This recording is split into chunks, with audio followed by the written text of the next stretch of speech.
निर्माणों के पावन युग में इस कविता में कवि ने विकास की अंधी दौड़ में हमें चरित्र निर्माण नहीं भूलना चाहिए और जीवन में नैतिक मूल्यों को महत्व देना चाहिए, यह संदेश दिया है। कवि का कहना है कि हमारे नव निर्माण में सकारात्मकता होनी चाहिए, संपूर्ण वसुंधरा के कल्याण की भावना होनी चाहिए। स्वार्थ में अंधे होकर हम पृथ्वी का कल्याण नहीं कर पाएंगे। जीवन के संघर्ष में समस्याओं से जूझते हुए आगे बढ़ना है, मझधार में डूबना नहीं है। शील, विनय, आदर्श, श्रेष्ठता जैसे गुणों से जीवन में लय निर्माण करनी है। जीवन संगीत को बहुत सुरीला बनाना है, अपनी संस्कृति का सम्मान करना है। यही संदेश कवि ने इस कविता में दी है। निर्माणों के पावन युग में अटल बिहारी वाजपेयी द्वारा लिखी कविता सुंदर अर्थ प्रकट करती है। वाजपेयी जी ने नूतन अनुसंधान, संस्कृति के सम्मान, जगत का कल्याण करने के साथ साथ चरित्र निर्माण करने को विशेष महत्व प्रदान करते हैं। हमारे निर्माण सकारात्मक होने चाहिए, जिसमें संपूर्ण धरती का कल्याण समाहित हो। यही उम्मीद कवि ने इस कविता में व्यक्त की है।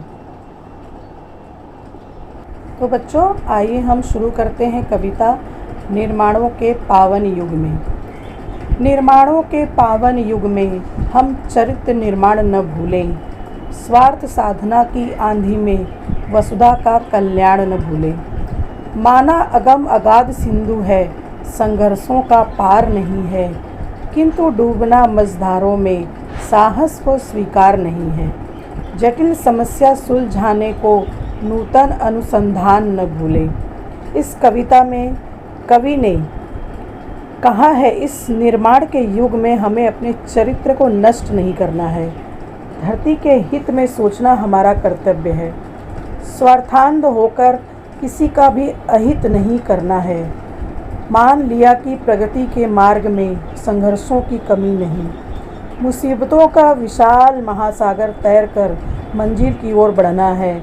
इस साहसपूर्ण कार्य में मझधार में डूबने की इजाज़त नहीं है। जटिल समस्याओं को सुलझाते हुए नए नए आविष्कार हमें करने हैं, लेकिन ये सभी आविष्कार धरती के कल्याण के लिए हो। इसी भावना को मन में बैठाकर ही हमें सारे अनुसंधान करने हैं। शील, विनय, आदर्श, श्रेष्ठता तार बिना झंकार नहीं है। शिक्षा क्या स्वर साध सकेगी यदि नैतिक आधार नहीं है। कीर्ति कौमुदी की गरिमा में संस्कृति का सम्मान न भूले। निर्माणों के पावन युग में हम चरित्र निर्माण न भूले। स्वार्थ साधना की आंधी में वसुधा का कल्याण न भूले। इन पंक्तियों में वाजपेयी जी ने हमें आज के युग में विश्व निर्माण के लिए चरित्र के सुंदर गुणों की आवश्यकता कही है। शील, विनय जैसे नैतिक गुणों के बिना सरस्वती के वीणा की झंकार सुनाई नहीं देगी, अर्थात शिक्षा का उद्देश्य प्राप्त नहीं हो पाएगा। कीर्ति रूपी चमक कितनी ही आकर्षक क्यों न हो, हम उसे पाने के लिए अपनी संस्कृति का निरादर न करें। अर्थात यहाँ पर कवि ने हमें पाश्चात्य सभ्यता का अनुकरण न करने की बात कही है। अगर कुछ सीखना है सीखें, किंतु अपनी संस्कृति का तो कम से कम आदर करते रहें। अपने नैतिक सांस्कृतिक मूल्यों की नींव पर ही यश कीर्ति का महल बनाए रखें, यही कवि की जो है सलाह है। आविष्कारों की कृतियों में यदि मानव का प्यार नहीं है, सृजनहीन विज्ञान व्यर्थ है, प्राणी का उपकार नहीं है। भौतिकता के उत्थानों में जीवन का उत्थान न भूले। निर्माणों के पावन युग में हम चरित्र निर्माण न भूले।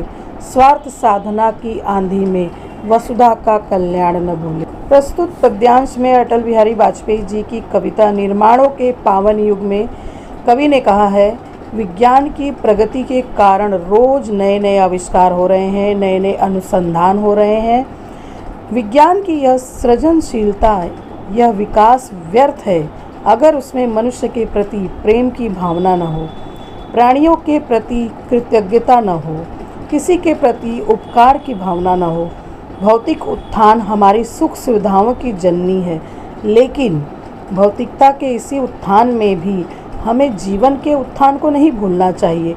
अर्थात हमें मशीनी युग में मशीन बनकर नहीं रहना है, बल्कि मानवता के मूल्यों को जो है जीवित रखना है। हमारे उच्च मानवीय मूल्य, हमारे संस्कारों को याद रखकर ही हमें विज्ञान के नए नए प्रयोग करने चाहिए। अर्थात हम मानवीय मूल्यों को न भूलें। चारित्रिक गुणों का संरक्षण संवर्धन आवश्यक है। स्वार्थ में अंधे होकर हम धरती माता के शत्रु न बन जाए। अर्थात विज्ञान ने जो परमाणु बमों का आविष्कार किया है, उसके आधार पे हम मानवता के शत्रु न हो जाए, अपनी धरती माँ के शत्रु न बन जाए। भले ही हमने निर्माण कर लिया है, लेकिन वह निर्माण स्वार्थ में अंधे होकर उसका विनाश का कारण नहीं बनना है। अर्थात हमें संपूर्ण धरती माता अर्थात विश्व कल्याण की भावना को मन में निहित रखकर ही वैज्ञानिक आविष्कारों की ओर बढ़ते रहना है।